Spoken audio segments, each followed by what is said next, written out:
Mucho gusto, mi nombre es Exxon Molina, estudiante de la Universidad de El Salvador. Hoy vamos a hablar de el mieloma múltiple. Como primer punto, vamos a ver qué es el mieloma múltiple.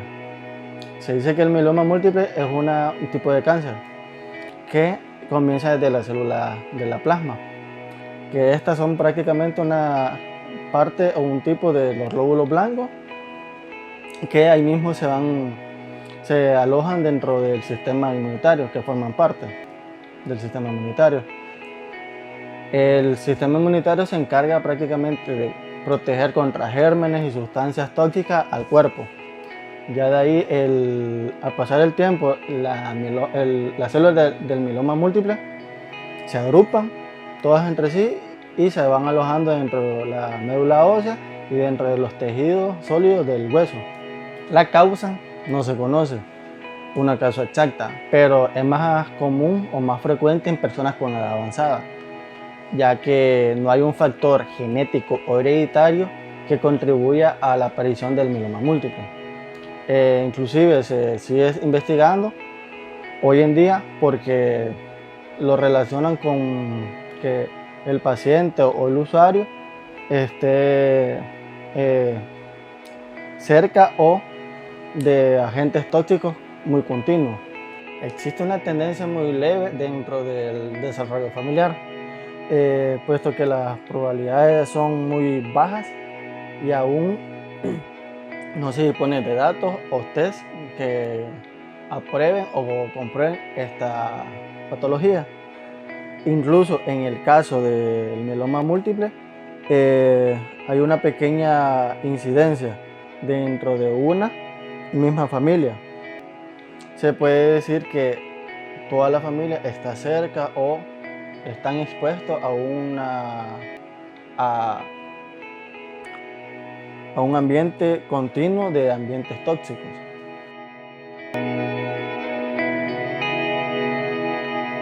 Ya los factores de riesgo hay varios, pero los más primordiales son entre la edad, la predominancia entre mujer o hombre, antecedentes familiares, la obesidad y padecer otras enfermedades.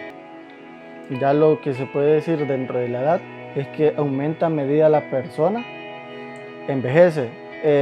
La mayoría tiene un máximo de 65 años que se van diagnosticando y menos del 1% de los casos se diagnostica a menores de 35 años. Ya en los antecedentes familiares parece presentar con más frecuencia en algunas familias. Una persona que tenga un hermano o uno de sus padres con mieloma múltiple tiene más probabilidades de padecer que alguien que no tenga. Este antecedente familiar, aún así, la mayoría de los pacientes no tienen familiares afectados por esta enfermedad. Por lo tanto, este factor de riesgo representa solo un pequeño número de los casos.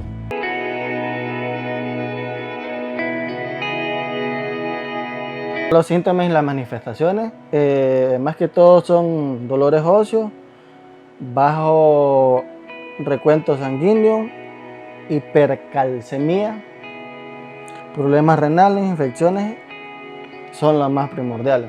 Problemas médicos relacionados con el mieloma múltiple son causados por la acumulación de células de mieloma en la médula y la presencia de paraproteínas en sangre y orina. Ya el dolor óseo puede ser en los huesos, principalmente en la espalda y en los miembros inferiores, que serían ya de cadera, rodilla y tobillo. Mediante rayos X se puede comprobar la presencia de lesiones y son áreas debilitadas, reblandecidas en los huesos, que son dolorosas, que pueden provocar incluso una fractura. Esto se debe a que las células mielomatosas nacen de los osteoblastos. Los osteoblastos son las células que hacen el desarrollo y el crecimiento del hueso. Ya no funcionan de manera normal en la reconstrucción del hueso. Que los osteoclastos son células que degradan el hueso, reabsorbe y remodela el hueso, que aceleran la erosión del hueso. Existen 3 estadios, que son los más importantes dentro de la mieloma múltiple, y son según de Dubié y Salomón. Ya el estadio 1 engloba más que todo lo que el paciente tiene que tener: una hemoglobina de 10 o normal, un calcio normal, una serie ósea también normal y una cantidad de proteína monoclonal alta. Ya el estadio 2 engloba al paciente que no cumplen con el criterio del estadio 1 ni el estadio 3, que más adelante se lo voy a explicar. Un calcio también normal, igual que el estadio 1, una serie de... Es decir, que puede tener lesiones óseas, pero no han de ser para tener una fractura. Ya en el estadio 3 se dice que presentan, además de anemia, hipercalcemia, lesiones óseas avanzadas, puede tener una lesión lítica y fracturas patológicas, etc. Ya en el estadio 3 prácticamente es el más devastador, porque se van desmoronando más patologías, más causas, más fracturas, más problemas para el paciente.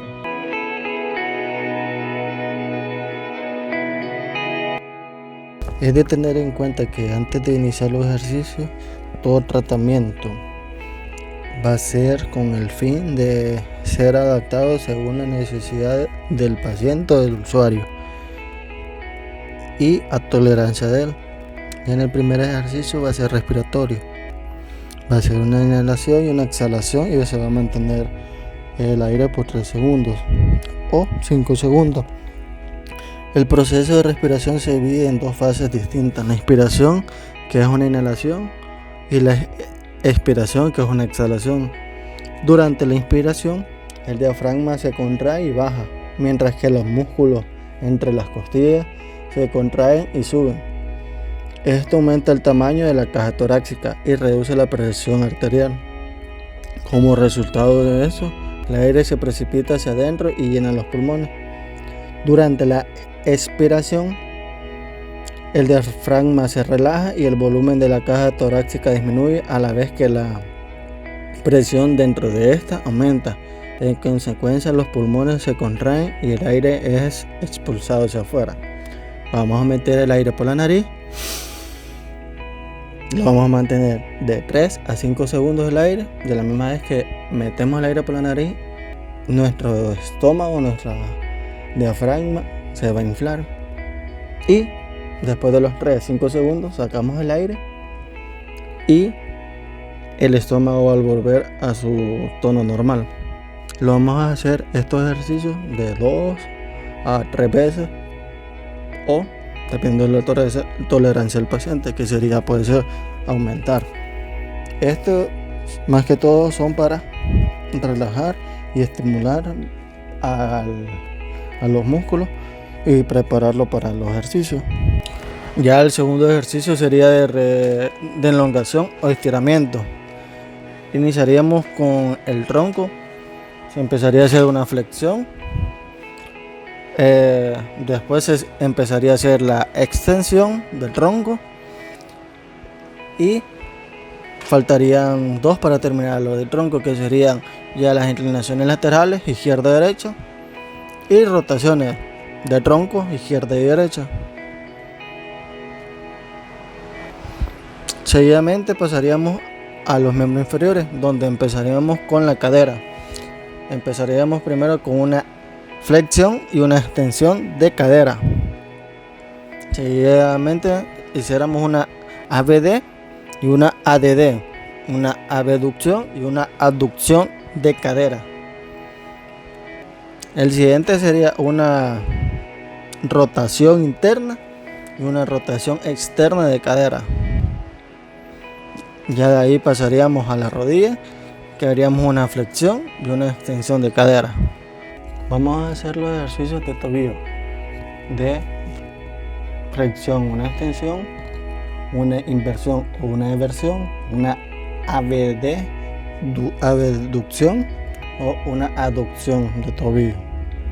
Y ahí concluiríamos con los ejercicios de elongación. Pasaríamos a una pequeña rutina que se le tiene el nombre de rutina de Williams. Siempre va a ser la tolerancia del paciente y va a ser de 3 a 5 veces que se va a poder repetir el ejercicio. El primero va a ser uno de relajación, que va a ser parecido al que iniciamos, pero de posición acostado, boca arriba o supino. Este consiste en que es lo mismo, va a meter aire por la nariz, menos el estómago, lo va a mantener de 3 a 5 segundos, lo va a sacar por la boca lentamente y va a tener el tono normal del estómago sin ninguna dificultad. Ya el segundo sería una pelvis tilt, que se le tiene el nombre, que va a tener las rodillas flexionadas, las manos a la parte del cuerpo, y lo que va a hacer es que va a levantar de la superficie donde esté acostado, en mi caso de la cama, va a levantar los glúteos y va a apretar los glúteos cuando esté en el aire. No va a levantar mucho ni demasiado, sino que hacer con que se despegue de la superficie plana. Lo va a mantener de 3 a 5 segundos, esa presión va a bajar, va a subir, y lo puede repetir de 3 a 5 veces hacerlo.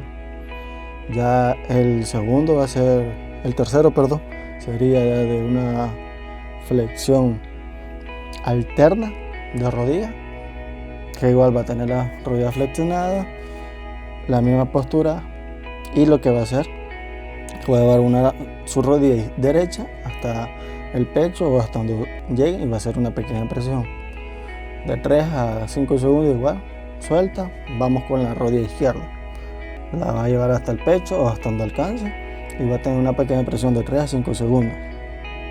Igual, estos ejercicios como los anteriores, se van a hacer a tolerancia del paciente.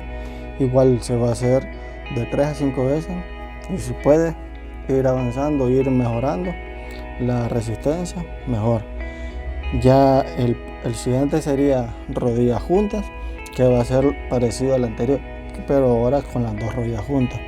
Va a llevar las dos rodillas hacia su pecho o hasta donde alcanza, y de ahí va a hacer una pequeña presión y ahí va a relajar. Y lo va a hacer igual de 3 a 5 segundos. Si tiene alguna dificultad, la va disminuyendo o para. Pero si no tiene ninguna dificultad, ningún malestar, lo va a hacer con normalidad de 3 a 5 veces, que lo repita en el día. Ya el siguiente sería adoración al sol. Este consiste en que se va a poner en una posición como arrodillado, va a poner sus glúteos, si es posible, hasta que toque el glúteo con la pantorrilla, con el tobillo, y nos vamos a ir poco a poco estirando sobre la cama, sobre la superficie plana. Es recomendable que esto se haga siempre en una cama o un colchón. ¿Por qué? Porque la presión del mismo cuerpo puede afectar las rodillas y puede doler. Ya de ahí, volviendo al ejercicio, se va a inclinar lentamente hasta donde llega, sin despegar los glúteos de la pantorrilla. Y ahí mismo, en lo que va estirando, va a sentir una pequeña presión en la columna que lo va a relajar y le va a aliviar el dolor.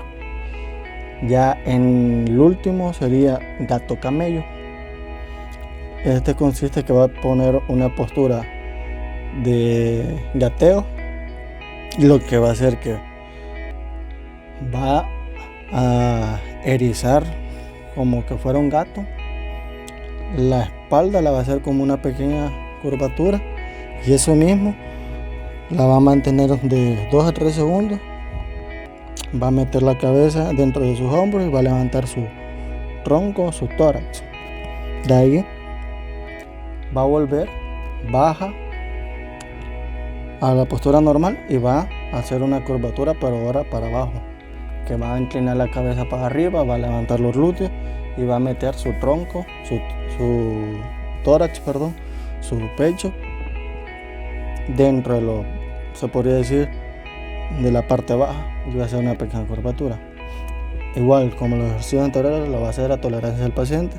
Lo va a repetir de 3 a 5 veces en el día. De ahí, el último, para concluir, repetiríamos el mismo del primero, que sería relajación. Nos ponemos boca arriba o supino, acostado normal, y vamos a meter aire por la nariz, una inhalación.